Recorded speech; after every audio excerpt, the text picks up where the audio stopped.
నా ప్రాణమా యెహోవాను సన్నిధించుము, నా అంతరంగమునున్న సమస్తమా ఆయన పరిశుద్ధ నామమును సన్నిధించుము.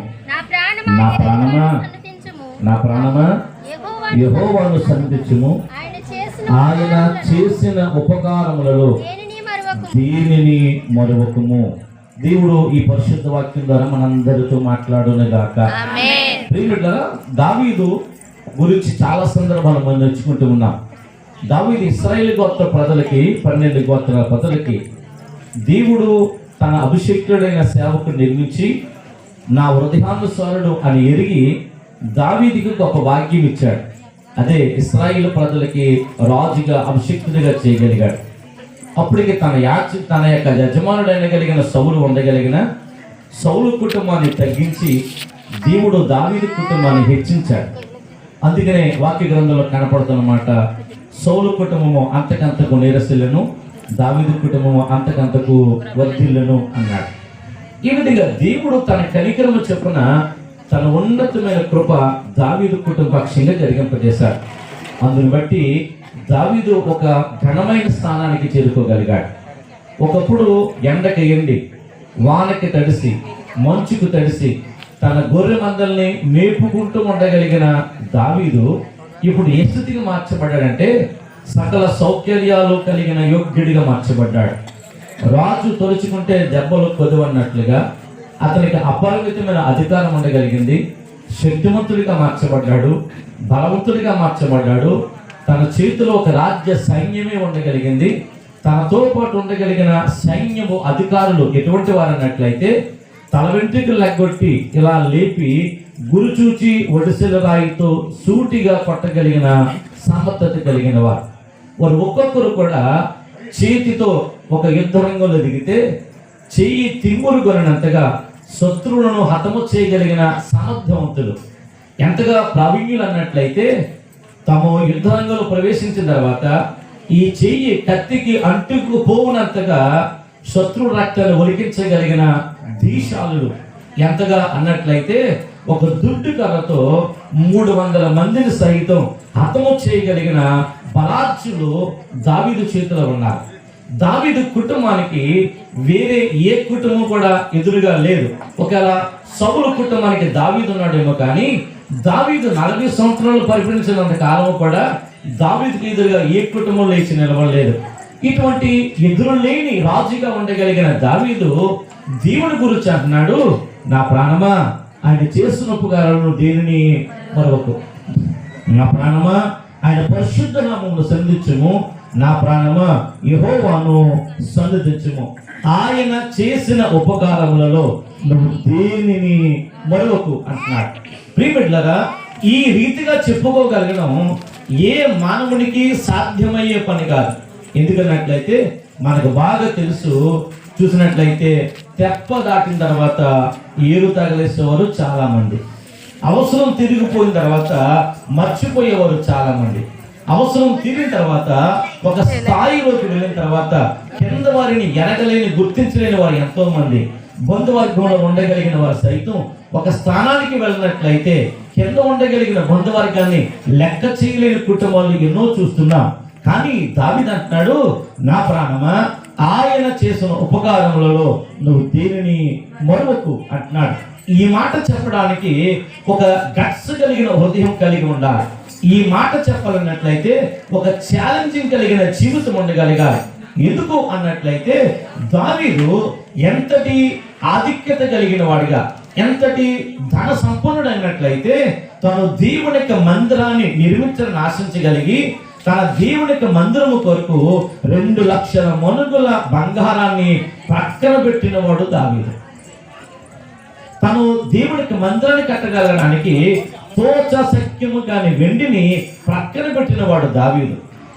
దావీదు యొక్క జీవితంలో గమనించినట్లయితే ఎంతటి ధనవంతుడిగా ఉండగలిగిన వాడు అంటున్నాడు, నా ప్రాణమా ఆయన చేస్తున్న ఉపకారంలో దేనిని మరొకు అంటున్నాడు. మనకు 1 లక్ష రూపాయలు 10 లక్షలు జాక్పాట్ వచ్చినట్లయితే మన కాళ్ళు ఒక 2 అడుగుల ఎత్తులో నడుస్తాయి. 1 కోటి రూపాయలు కానీ మనకి ఏమన్నా లాటరీ తగిలింది అన్నట్లయితే చుట్టుపక్కల ఎవరు మనకు కనపడరు. ఇంకా మనం బ్రాండెడ్ తప్ప మరి ఇంకేమీ వాడడం. ఒక 5 స్టార్ హోటల్ తప్ప చిన్న హోటల్కి వెళ్దాం. మన స్థాయి అంతా మారిపోయింది అనుకుంటాం, మనకి ఎవరు ఎదురు లేదు అనుకుంటాం, ఎవరు నాకు చెప్పగలరు అనుకుంటాం. చూసినట్లయితే ఏ స్థితిలోంచి వచ్చామో ఆ స్థితిని మర్చిపోయిన వారు చాలా మంది. కానీ దావీదు ఒక మనకు బాట నిలుస్తున్నాడు. నా ప్రాణమా, ఆయన చేసిన ఉపకారములలో నువ్వు దీనిని మరొకకు అంటున్నాడు. నా మాట మన్నించాలి. కొంచెం అటు ఇటు తిరగడం, అక్కడ కూర్చోవడం, మాట్లాడడం కొంచెం తగ్గించగలిగి నా మాట వినగలిగితే కొంచెం బాగుంటారు. ఎక్కువసేపు మాట్లాడడం 9 గంటలకల్లా ముగించేస్తాను. మీరు అందరూ తినేసారు, నేను తినాలి కదా. మంచి మంచి వాసనలు వచ్చినాయి, కడుపు పరిగెడుతుంది లోపల, కాబట్టి అన్నీ పరిగెడుతున్నాయి లోపల. కాబట్టి మీకన్నా ఎక్కువ నాకే ఆడవాడి. ఎందుకన్నట్లయితే మీరు మంచులు తడిసిపోతున్న ఆడవాడు, కానీ నేను రెండూ కలిగి ఉన్నాను. మంచులు తడుతున్నాను, లోపల ఆకలి పడేస్తున్నాను. కాబట్టి మీరు శ్రద్ధగా ఒక 10 నిమిషాలు, ఒక 20 నిమిషాలు నా మాటలు విన్నట్లయితే మన వాక్యాన్ని ముగించుకుందాం. దావీదు యొక్క జీవితంలో గమనించినట్లయితే ఎంతటి స్థానము కలిగిన వాడు అంటున్నాడు, నా ప్రాణమా, ఆయన చేస్తున్న ఉపకారం దేనిని మరొక అంటున్నాడు. ప్రియమైన, ఎందుకు మన కృతజ్ఞత కలిగి ఉండాలి? ఎందుకు మన జీవితాల్లో దేవునికి ఆయన చేస్తున్న ఉపకారాన్ని ఎందుకు మర్చిపోకుండా కృతజ్ఞత కలిగిన వారిగా మనం ఉండగలగాలి? మానవ జీవితంలో కృతజ్ఞత ఎందుకు అవసరమై ఉన్నది? అపోస్తలుడైన పౌలు తెస్సలోనికీయులకు మొదటి పత్రికలో అంటాడు, ప్రతి విషయమందును మీరు కృతజ్ఞత కలిగిన వారై ఉండండి అంటాడు. ఇది దేవుని చిత్తము అన్నాడు. గాడ్స్ విల్ అంటే దేవుని చిత్తం అంటూ ఏంటన్నట్లయితే నువ్వు కృతజ్ఞత కలిగి ఉండడమే దేవుని చిత్తం అన్నాడు. ఈ రాత్రి కొన్ని విషయాలు నేర్చుకోగలుగుదాం. ఎందుకు మన జీవితాల్లో కృతజ్ఞత కలిగిన వారమై ఉండాలి? ఎందుకు ఆయన చేసిన మేలును చేసిన మేలును ఎందుకు మర్చిపోకుండా ఉండాలని కలిగింది కొన్ని విషయాలు సమయాన్ని బట్టి నేర్చుకోగలుగుతాం. చూడండి, 103వ కీర్తన 6వ వచనం ఒకసారి చూద్దాం. యెహోవా నీతి క్రియలను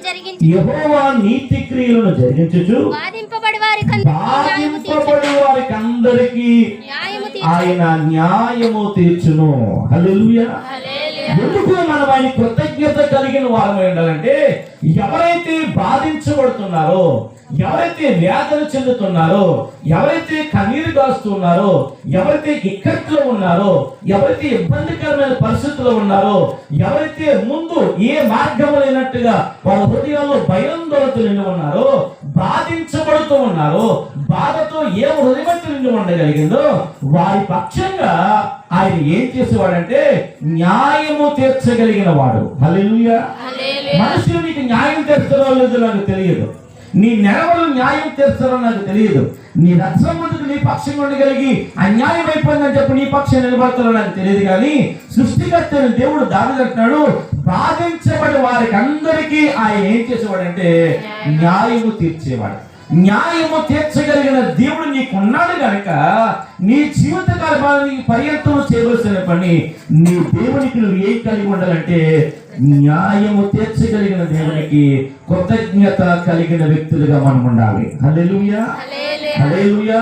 146వ కీర్తన 78వ వచనం చదువుదాం ఒకసారి. 146వ కీర్తన 78వ వచనం. బాధించబడి వారికి ఆయన న్యాయము తీర్చును, ఆకలి కొనిన వారికి ఆహారము దయచేయును, యెహోవా బంధించబడిన వారిని విడుదల చేయును అన్నాడు. అంటే ఆయన ఏం చేయగలరు అన్నట్లయితే, ఎవరైతే బాధించబడుతున్నారో వారందరికీ ఆయన ఏం చేయగలడంటే న్యాయము చేయగలడు. హల్లెలూయా, హల్లెలూయా. చాలా సమయంలో మనం కూడా ఒక వాడుక పదం ఉపయోగిస్తూ ఉంటాం. ఏదైనా మనకు అన్యాయం జరిగినప్పుడు అంటుంటాం, దేవుడు ఉన్నాళ్ళే చూస్తానులే అంటాం. మనం ఏమంటాం? మనం నువ్వు నాకు అన్యాయం చేసినా, నువ్వు నన్ను బాధ పెట్టినా, నేను అనలేని మాట నేను అన్నానని చెప్పి నన్ను బాధ పెట్టినా ఎవరన్నారు? దేవుడు ఉన్నాడని చెప్పగలిగి ఒక ఊతపదంగా మనం మాట్లాడతాం. కానీ ఆ మాట ఎటువంటి అన్నట్లయితే, ఎవరైతే బాధించబడుతున్నారో బాధించబడే వారికి అందరికీ ఆయన ఏం చేయగలిగిన వాడంటే న్యాయం